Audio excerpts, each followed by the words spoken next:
Internet, mídias digitais, Papo de Futuro com Beth Veloso.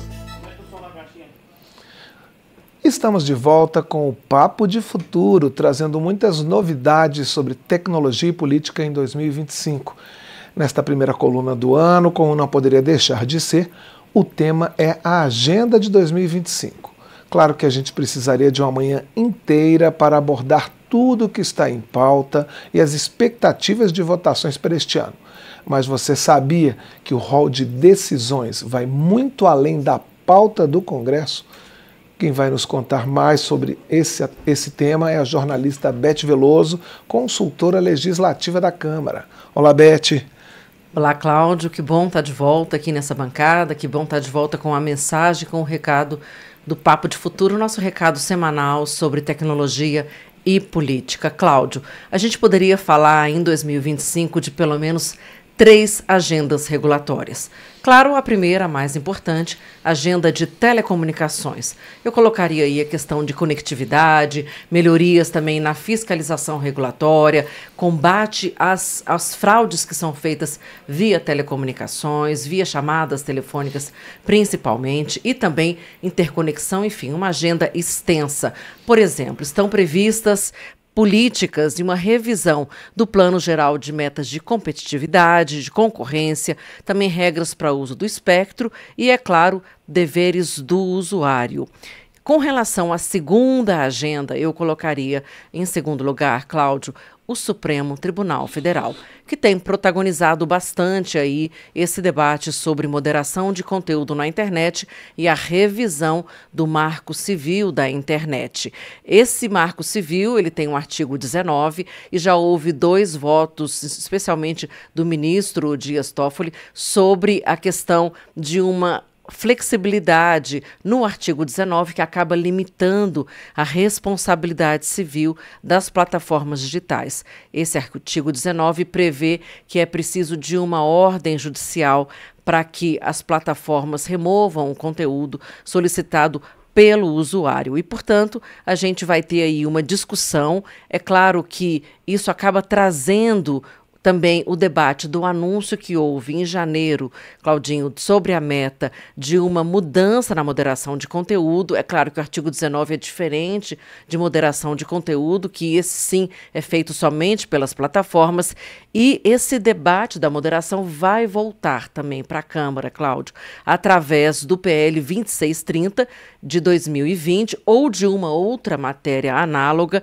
que combate justamente a disseminação de notícias falsas. E, em terceiro lugar, eu colocaria, então, a votação do marco regulatório da inteligência artificial, que a gente chama de projeto de lei 2338 de 2023, que foi aquele apresentado pelo, então, presidente Rodrigo Pacheco, no Senado Federal. Então, esse projeto já foi votado no Senado e, junto com esse debate da IA, a gente vai ter, então, toda essa discussão que foi feita pelo Mark Zuckerberg, que envolve também algoritmos que são uma espécie de inteligência artificial. E o Zuckerberg, na fala dele, que ocorreu em janeiro e teve uma grande repercussão internacional, ele criticou abertamente o Brasil e o Supremo Tribunal Federal, sem citar os nomes, por interferir na regulação da internet, né? Se referindo à suspensão que houve do Telegram por uma decisão judicial. Essa política de moderação de conteúdo da Meta, que foi anunciada pelo CEO da empresa, ela transfere para o usuário, tirando das empresas o papel, a obrigação de checagem de fatos, Cláudio. E isso é complicado porque vulnerabiliza muito, né, minorias, o debate sobre discriminação, mulheres, e isso acaba trazendo forçosamente, quer dizer, necessariamente, essa discussão para a Câmara dos Deputados. Eu conversei com a professora Caitlin Holland. Ela é uma alta autoridade do assunto, especialista e do Departamento de Direito da PUC do Rio de Janeiro. E ela acredita que realmente não há outra saída para a Câmara dos Deputados senão ser rápida, ser atuante na regulação das plataformas digitais. Pelo menos trazer esse debate, uma vez que No caso, essas mudanças que estão acontecendo, elas podem ter um impacto direto no Brasil, já que estamos entre o país que passa mais tempo na rede mundial de computadores. Vamos ouvi-la. Eu acho que a gente tem que entender, na verdade, o pano de fundo dessa decisão da Meta, né, desse posicionamento institucional da Meta, né, porque eu acho que a partir da leitura desse contexto é que a gente pode compreender qual é o posicionamento do nosso legislativo em relação às medidas que poderiam, né, beneficiar, que deveriam, na verdade, beneficiar os usuários dessas plataformas, né? A gente tem que lembrar que o Brasil é um país que tem uma população que majoritariamente utiliza, né, os produtos que são desenvolvidos pela Meta e que são usuários, a gente diria, né, que são usuários heavy users, né, que são usuários que usam essas plataformas de forma consistente diariamente, né? Então, acho que é importante a gente levar isso em contexto e é importante a gente considerar que essa decisão da Meta, ela é uma decisão que tem uma natureza política, sem dúvida alguma, muito a reboque de uma eleição à presidência dos Estados Unidos com uma característica bastante conservadora e apoiada numa ideia de uma liberdade de expressão absoluta, né? Ou seja, uma tutela da liberdade de expressão sem qualquer tipo de freio. Então existe aí, sem dúvida alguma, um posicionamento político que foi tomado por parte dos dirigentes de uma grande plataforma. Beth, se os bilhões de usuários das redes sociais em todo o mundo vão ter que eles mesmos cuidar de averiguar o conteúdo falso que circula na rede, eles também vão ter liberdade, né? Mas eles vão ter mais responsabilidade sobre esse conteúdo, né? Fica na mão do usuário isso, né? Exatamente, Cláudio. Existe um bônus, né, de você ter uma internet que ela não é moderada adequadamente pelas plataformas, né? O presidente da Meta deixou bem claro isso, que além da questão dos princípios que são da liberdade de expressão, como enfatizou a Caitlin, né, o objetivo é realmente evitar o ímpeto dos estados em regular essas plataformas, né?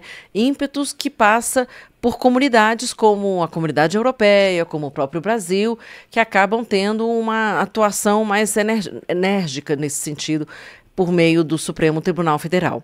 O efeito colateral, Cláudio, para bilhões de usuários, né, como você colocou, e mais de 200 milhões aqui no Brasil, dessa liberdade irrestrita, é que os danos acabam sendo, se proliferando, né, e acaba tendo um risco maior de você ter todos os tipos de crimes digitais, né, inclusive os que mais preocupam com relação à infância, né, de mutilação, de suicídio, de assédio, assédio, pedofilia, enfim, coisas que são irreparáveis e também podem afetar não apenas pessoas, mas também instituições, né, a própria democracia brasileira. Vamos ouvir a Caitlin. A principal preocupação que a gente tem com a falta de moderação é justamente um efeito na política e no próprio exercício democrático. Então, acho que a gente tem que ficar atento. E, eventualmente, é uma grande oportunidade, né, do Congresso retomar um debate sobre a responsabilidade na internet mesmo, transparência, liberdade e responsabilidade, que é justamente, né, a ementa do chamado PL das fake news, né? Esse debate é relevante, sem dúvida alguma. Eu acho que é um dos debates mais relevantes que a gente tem, e que a gente tem que realmente ter um posicionamento muito firme no Brasil, até por conta de uma questão de soberania digital mesmo, né, de tutela dos interesses, não só dos indivíduos que utilizam essas plataformas, mas também do próprio Estado brasileiro, né, que pode perder muito democraticamente se esse tipo de moderação não for realizado. Bem, Beth, então a gente tem na agenda da Câmara moderação de conteúdo na internet, liberdade de expressão e sobre inteligência artificial. Cláudio, então, na verdade, essa é uma continuidade de uma agenda que já estávamos acompanhando aqui no programa, né? Nós tivemos avanços, tivemos a aprovação da lei, do projeto que se transformou na Lei 15.100 de 2025, que proíbe o uso de celulares nas escolas. mas ainda há controvérsia sobre essa implantação, e eu também colocaria essa implantação, a regulamentação dessa lei nessa nossa agenda tão importante, né?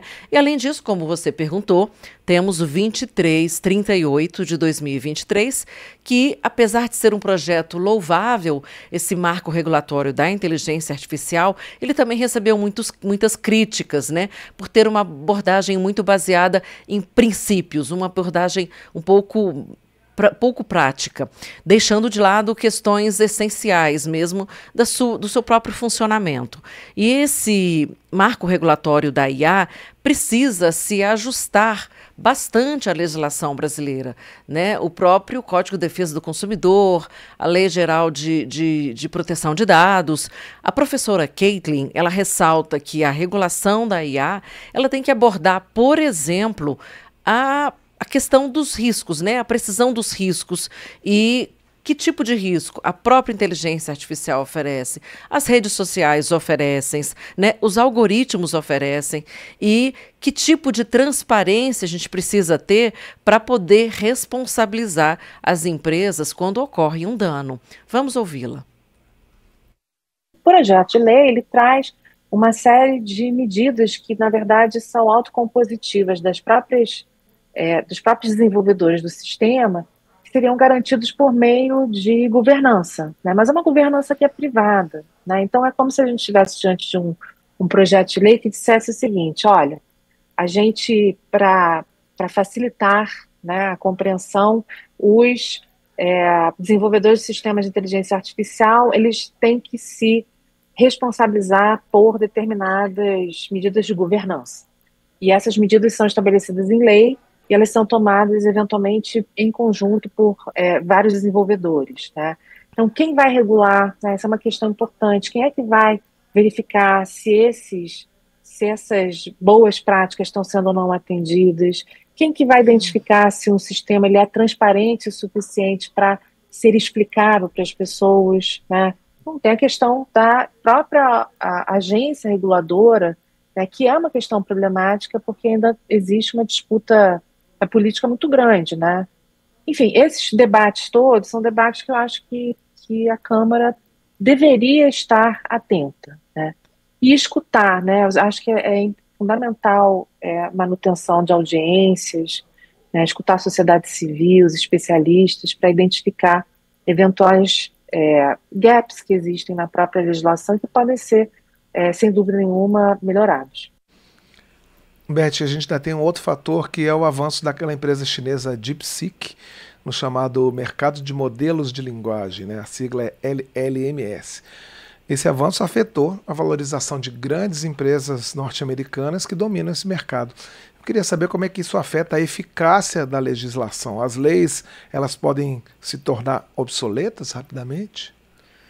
Pois é, Cláudio, a julgar por esse terremoto que essa empresa, né, essa DeepSeek chinesa, provocou no mercado, tanto no mercado de ações quanto no mercado de tecnologia, a gente vai ter fortes emoções para 2025 aí, dessas reviravoltas e o que eles chamam de uma corrida Sputnik, né? Uma nova corrida em torno da inteligência artificial entre os Estados Unidos e a China. Eu acho que sim, existe sempre um risco muito grande, né, no mercado tão dinâmico quanto a internet, de as leis ficarem rapidamente obsoletas, mas nem por isso a gente precisa ter regras claras, ainda que sejam mínimas, mas que sejam regras implementáveis, não apenas princípios, né, para proteger as pessoas do mau uso da tecnologia. Isso se torna ainda mais evidente quando a gente fala de carros autônomos, né, de algoritmos que segregam, que criam vieses e preconceitos, por exemplo, nas contratações ou na concessão de serviços públicos, por exemplo, um concurso público numa seleção ou mesmo uma decisão judicial. Essas decisões erradas, elas podem ter impactos assim absolutamente desastrosos na vida das pessoas. Então, essa agenda de telecomunicações, a gente não está falando de fios ou de questões técnicas ou mesmo de tarifas ou apenas impostos ou de quem ganha mais dinheiro nesse mercado, né? A gente está falando realmente de impactar a vida das pessoas, lembrando que as redes sociais hoje são uma grande fonte de negócios, né, para uma massa imensa da população. E portanto, prever, trabalhar com o que realmente a Câmara vai votar, e não apenas a Câmara, mas os outros atores envolvidos, é um exercício de futurologia, claro, né? Obviamente que a questão geopolítica eu acho que é o mais importante, né? Quem vai dar muito o passo, o ritmo, é realmente Estados Unidos e a China. Nós somos consumidores dessa tecnologia e, infelizmente, a gente precisava investir mais em inovação. Agora, realmente, atualizar o Marco Civil da Internet é uma questão de tempo, eu acho que não pode demorar mais, né? E isso criou muitas incertezas, até mesmo por uma falta de ação do nosso parlamento. Agora que a gente tem uma nova presidência, né, há que se ver qual vai ser de fato essa agenda, coordenando a Comissão de Comunicação, a de Ciência e Tecnologia e o próprio plenário, a agenda dos líderes, né? Obviamente também há muita expectativa com relação a qual é o papel, a força que a Anatel vai ter para desempenhar, atuar aí nesse mercado, nesse ecossistema digital. Ela está fazendo assim bastante esforço para poder entrar como um ator regulador, né? A Secretaria de Políticas Digitais também tem recebido críticas por não ser tão atuante, também tem um GT lá discutindo, e é preciso realmente que mais do que uma secretaria, que o próprio governo se empenhe nessa discussão, para um bem ou para o mal, para um lado ou para o outro, né, Cláudio? Para poder realmente chamar a sociedade civil, como falou a doutora Caitlin, para acompanhar, influenciar nos rumos dessa discussão. Acho que, por enquanto, quem realmente está, assim, dando um pouco de goleada é realmente o Supremo Tribunal Federal. Aí a gente tem que se perguntar se os outros atores vão ser realmente mais atuantes em entrar em campo em 2025 ou se a gente vai continuar jogando o mesmo jogo. Você gosta do Papo de Futuro? Então saiba que você pode enviar a sua sugestão de tema ou sua crítica para o WhatsApp da Rádio Câmara, 61 99978 9080, ou para o e-mail papodefuturo@câmara.leg.br.